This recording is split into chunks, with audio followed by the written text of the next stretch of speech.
$15 or $16 on your book, you want to give them value for money. And so I always think carefully about the subject matters of what I'm going to write about. And so, I spent a lot of time doing that. What's the next book going to be about? And is there enough information to do this? Is it a subject that somebody else has already done and it's pointless, just rehashing what they've done? And one of the things that fascinated me, which I'd heard a few things about over the years, but which had never really been covered fully in a book, in sort of a book-length form, was this issue of people who have what's called Rh negative blood. And a substantial number of people who are actually in that category who have had profound UFO experiences. And so, although the book came out, as you pointed out, sort of August, September of last year, I was actually researching, provisionally at least, about 3 years ago, and just looking around to see what was available. There were a few articles here and there, and, a few people had alluded to it, and you could find regular medical sites like drugs.com and things like that talked about what Rh negative blood was, but obviously without the UFO angle. Right. So I started to sort of dig into this further, and then found that there was sort of pretty much like a huge amount of untapped material, and so I dug deeper and deeper, and then realised that there is a story to tell here, and there's enough material to research it further and expand on it. And also, as I said, it would be an area that largely hadn't been touched upon before, and certainly not at book length. So that's pretty much what set me off on it. Maybe you could talk a little bit about what Rh negative is and why that's unique. Well, yeah, I mean, it's interesting in itself, even for people who don't necessarily adhere to the UFO angle of it. It's still an anomaly.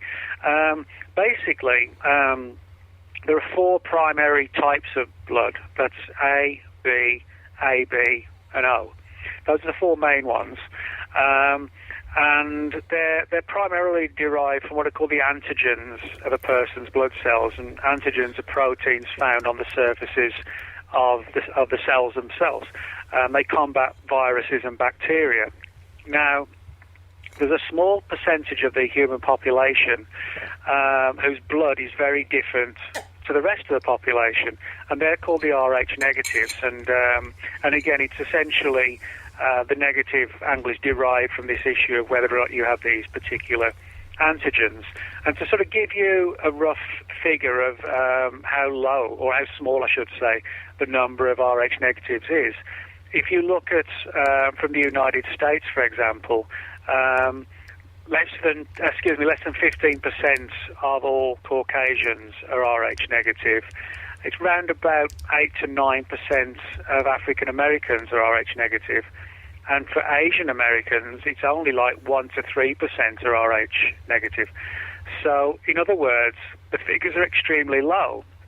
But when we apply it to people in the UFO field, we find the percentages of people who had profound UFO experiences and are Rh negative is actually very high. You would imagine with the numbers of Rh negatives being smaller, you could make an argument, well, surely then the number of people in ufology who've had experiences who are Rh negative, that should be small as well. But it's the exact opposite.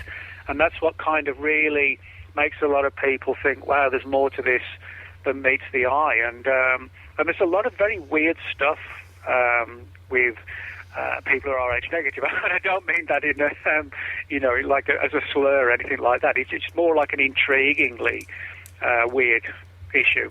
For example, probably there's no better example than pregnancy.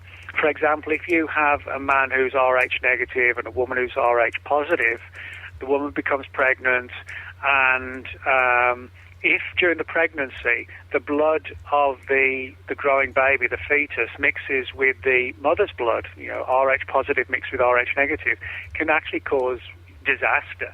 Now, normally, a lot of people don't realize this, but during pregnancy, obviously the mother's body nourishes the baby, but the two blood streams don't actually cross. That's how nature has designed it. But sometimes, the blood actually does, mingle.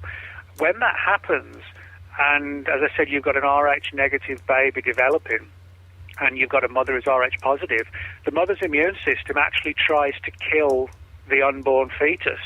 And it does that by a process which actually induces acute anemia, which can lead to death. And in other words, and no pun intended, the mother views the growing baby as alien and tries to get rid of it. There's no real, consensus as to why that should be the case, why a certain type of blood is seen by human beings with a different type of blood as being something that has to be literally destroyed, and yet that's what we see. So it's a very strange situation that's is filled with anomalies.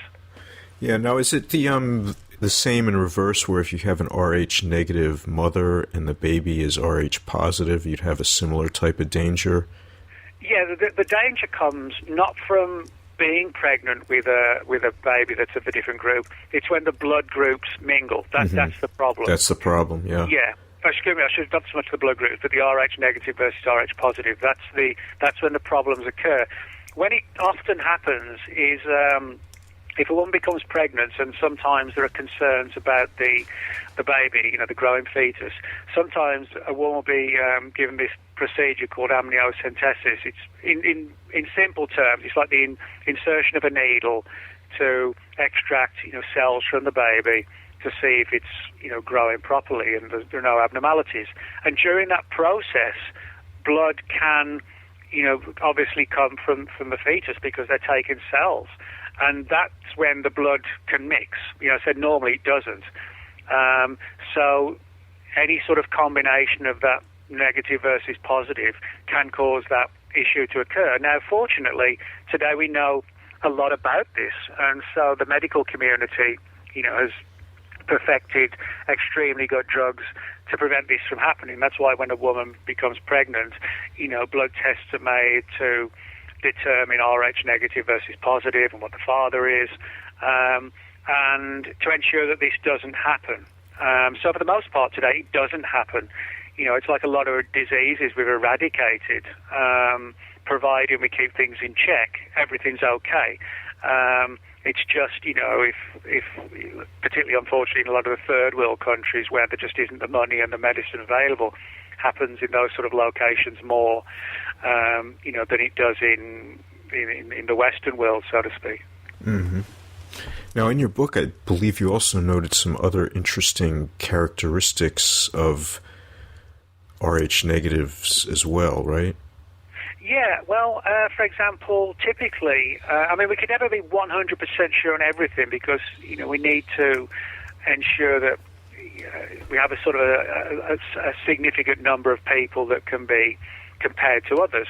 But current statistics suggest that Rh negatives have slightly lower than normal blood pressure, which is actually a good thing.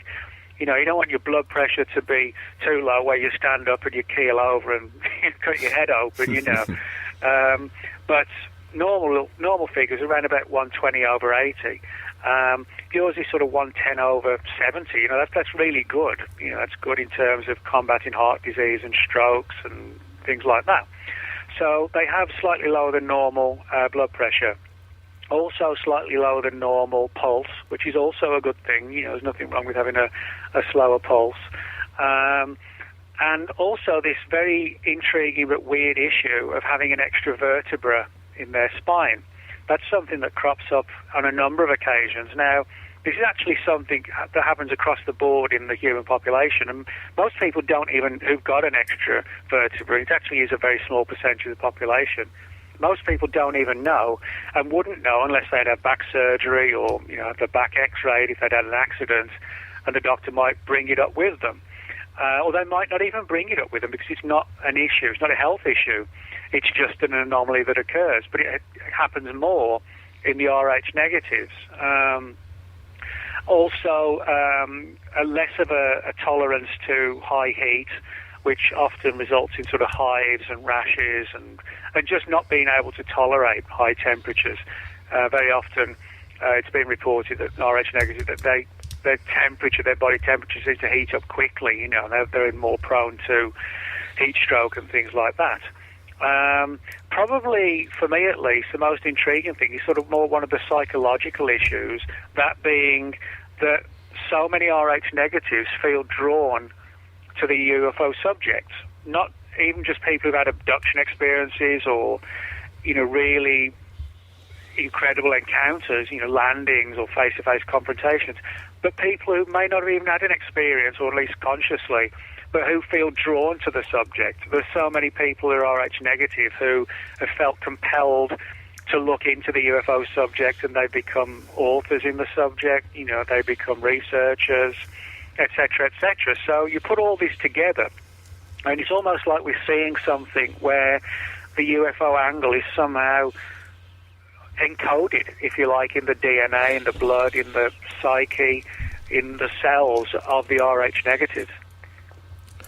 So you posit that obviously there's some kind of connection there. Do you have any idea? Well, obviously you do from the book, but could you talk a little bit about where you think that comes from and how it got there? Well, yeah, sure. I mean, like I said, if we look at the number of the percentage of the human population that's RH negative, it's actually extremely small. But there are certain pockets around the planet where the figures are extremely high. For example, if you look at the Basque people of Spain and portions of France, that's Basque, the Basque people, depending on the area, although they're local, they're specific to one area, if you look at certain areas in that larger area, we find the figures are sort of 45 to 60% are RH negative, which, is pretty incredible. And this sort of raises an important question. Why should these particular people in Europe, the Basques, have such a high percentage of RH negatives within their culture? And there are a lot of interesting things about the Basque people. For example, they look slightly different than the rest of the people in Europe and the world. They have slightly heavier brows and more of a squarer, stronger jaw, and their bodies are naturally more sort of muscular and bulky. And what's even more interesting, if you given the fact that Europe is a landmass made up of numerous nations, all with different languages, the Basque people's language is totally unique. That not only is there nothing like it in Europe, it's not like it's a derivation of Spanish or French or anything like that. It's its own unique language, and it has no similar language anywhere else on the planet. Now, what's notable is that in the areas where the Basque people proliferate, tens of thousands of years ago, that's where Cro-Magnon man also lived. Going back sort of 45,000 years, to the earliest times of Cro-Magnon man.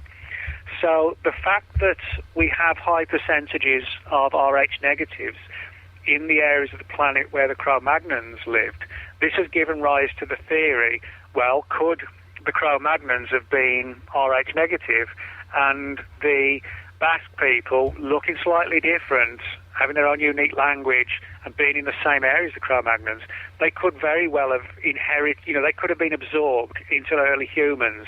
So the Basque may actually be sort of the last surviving remnants of sort of inherited traits, genes, etc., from the Cro-Magnons, including possibly, an RH negative bloodline. And, so you can make a good argument in that sense that the Cro-Magnons were RH negative. Now, this takes us back further, and an even more controversial question.